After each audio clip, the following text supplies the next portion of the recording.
right, Barry. Well, first of all, I'd like to thank Francis for offering all of us this opportunity. My name is Barry MacDonald, but I go by the name Tekken, which is from the 12th century Japanese. It's my Dharma name. I was given that when I took Buddhist vows at Clouds and Waters. And I spent 9 years in Japan, where I went to this temple called Hoshinji. And I also fell in love with a Tonka form. But previous to that, I'd fallen in love with the sonnets. So I do rhyming unrhymed sonnets, followed by a Tonka, because I'm kind of honoring both places where I've been. And I'm going to launch off. And the first poem sort of gives away my secrets. So you're going to be able to see the pattern that I repeat over and over again. I'm a guy who likes patterns. Each of my poems is following a formula by launching a mini narrative, and I am intending to intrigue and ensnare my readers with my initial words, compelling them to press forward. And it's a game to engender expectations, using ordinary words and everyday experience in unusual ways. And it's a riot in the middle to change directions, as if the reader suddenly comes upon a turning without a clue about what's around the corner. And then I have a big laugh by delivering a punchline. The truth is, I often start with vague ideas, not knowing where I'm going or how to get there.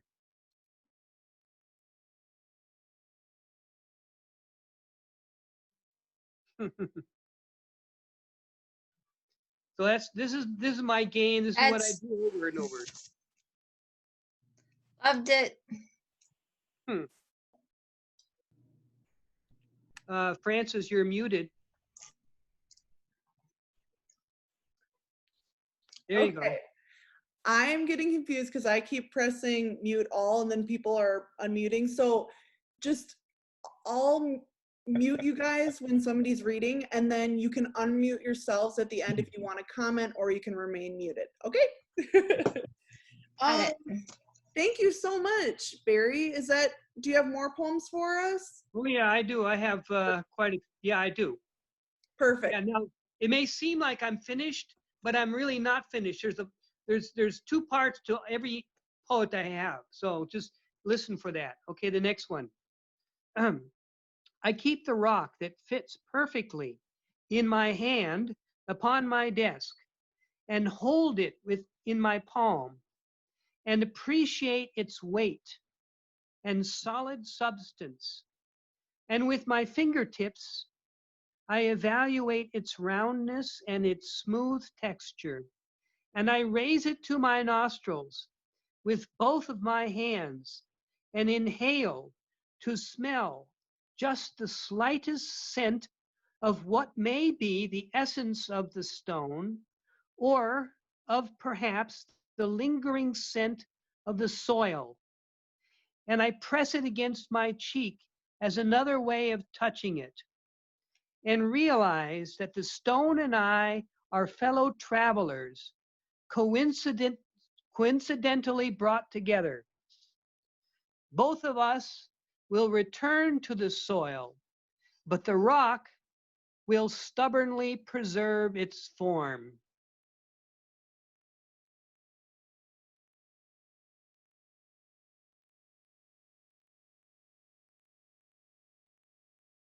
The next one I have is a bit more esoteric, and I'm kind of taking a little jumps in it. So if you're going to listen more closely to anyone, this would be the poem to pay attention to. Okay. Let's see. Is there a word or a phrase that captures the background of things, that includes, yet goes beyond, the shade of a maple tree and the interweaving of its branches and leaves? that I mean resembles the sunlight, the atmosphere, and even the cosmos, but is bigger than that because it does encompass the process of becoming on the scale of geologic time, or the momentary transformation of a cloud, and in which every perception and emotion I might have within a conversation plays a part. Is there a word or a phrase that contains everything? In all directions, everything is transforming, and it's happening now. Now, this poem poses a question, and I posted it on Facebook, and I got several reactions. What was the word or the phrase that captures everything? And some people said life. Some people said, I can't remember what they said, but they missed the point. And I really didn't know what the word was, but a friend of mine read the poem and he fastened on the last word, now. And if you think about it, now does contain everything, although it's not very specific. Okay. I that's one of my favorite poems of yours. Well, thank you, River. Mm-hmm. Let's see. Okay. It's a relief not to be arguing with anyone and hearing and bearing the burden that comes with a marriage that wasn't working for decades. And I'm adapting to the solitude of living by myself, not having to inhibit or adjust my behavior to another person's presence while I am communicating with my cats, more frequently than not with nonverbal exclamations. And they seem to understand. Yet, I am discovering the importance of conversation with my friends, providing the give and take of perspectives and keeping my spirit supple.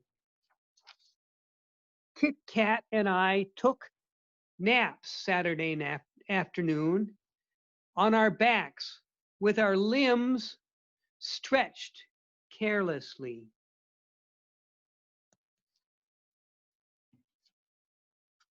And I have just one more poem. And I like to go out on my bicycle and spend an afternoon riding. And this is one of those, reflecting that. By practicing a steady cadence on my bicycle without straining, I can overcome a headwind. And I enjoy the swallows flitting from the overpass beyond the bridge, and the killdeer startled by my passage at the top of the hill, while further on by fields of soybeans and corn, I notice monarch butterflies and grasshoppers and yellow moths. And when I turn about for home, I can rely on a swelling slope of purple thistles to cheer me on. And then I take a purely superfluous loop around a parking lot to listen to the chirping insects. Sun-drenched afternoons and simple, carefree, sweaty exertion is glorious.